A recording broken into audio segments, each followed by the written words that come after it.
Assalamualaikum warahmatullahi wabarakatuh. Perkenalkan, nama saya Mutia Rahmah. Saya dari dari Fakultas Teknik Prodi Sistem Informasi.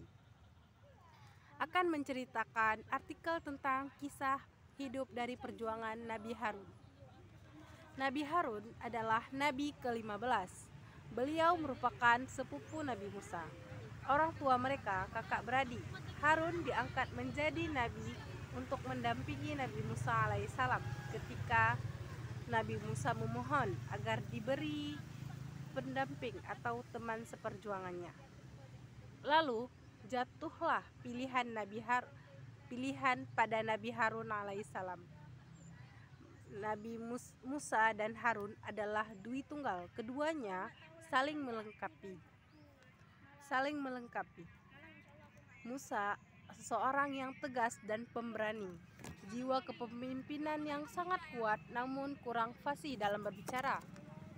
Saat masih kanak-kanak, Nabi Musa mengalami kecelakaan, yakni dia memasukkan api bara ke dalam mulutnya. Akibatnya Nabi Musa tidak bisa berbicara dengan jelas, namun Nabi Harun sangat fasih dalam berbicara. Harun adalah juru bicara Nabi Musa menghadap Firaun ataupun cermat Nabi Musa. Hal ini merupakan mukjizat Nabi Musa karena katanya ruknu dan jelas. Kemampuan dalam berdebat bisa diandalkan.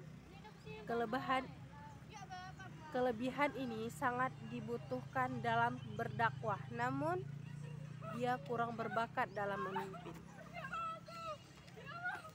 Saat itu, Nabi Musa harus menjalankan saum selama 30 hari.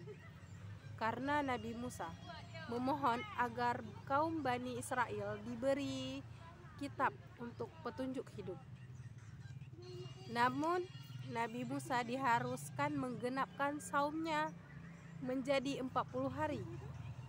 Dia juga harus ke Bukit Sinai untuk menghadap Allah Subhanahu wa Ta'ala. Nabi Musa mengajak 70 orang menyertainya ke Bukit Sinai selama kepergiannya. Selama kepergiannya, Nabi Harun menjadi pemimpin bagi Bani Israel. Sebelum pergi, Nabi Musa berjanji akan pergi selama 30 hari kepada Bani Israel. Namun dia harus menambah selama 10 hari. Kaum Bani Israel kecewa kepada Nabi Musa, dianggap telah menelantarkannya atau telah menelantarkan mereka. Kekesalan Bani Israel dimanfaatkan oleh orang-orang munafik seperti Samiri. Samiri adalah ahli sihir kerajaan Firaun. Dia mengatakan Nabi Musa telah tersesat dan mengajak Bani Israel mencari Tuhan lain. Bani Israel lalu menyembah patung berbentuk anak sapi yang dibuat oleh Samiri. Patung anak sapi bisa melengguh seperti sapi hidup.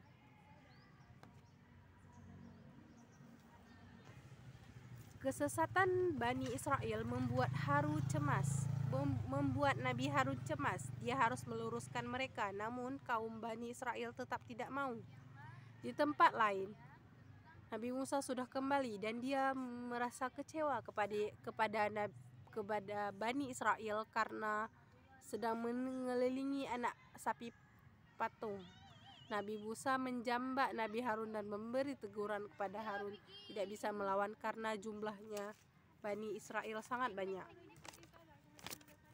Lantas Nabi Musa mendatangi Samiri dengan mengusirnya. Umat Bani Israel lantas kembali lagi menyembah Allah Subhanahu wa Ta'ala. Nabi Harun menemani Nabi Musa menghadap Firaun. Mereka mendatangi Firaun untuk menyampaikan Tauratnya, kitab suci dari Allah untuk umat Nabi Musa Bani Israel. Namun Firaun murka dan mengancam Nabi Musa dan Harun untuk meninggalkan Mesir. Firaun dan rombongannya mengejar rombongan Nabi Musa. Nabi Harun tetap setia mendampinginya. Langkah mereka dan rombongan terhenti karena adanya Laut Merah. Nabi Harun meyakinkan Bani Israel yang mulai gelisah atas kehendak Allah Subhanahu wa taala. Laut terbelah membentuk jalanan. Nabi Musa dan Nabi Harun memerintah kaumnya menyeberang. Begitulah ceritanya. Sekian, wassalamualaikum warahmatullahi wabarakatuh. Waalaikumsalam.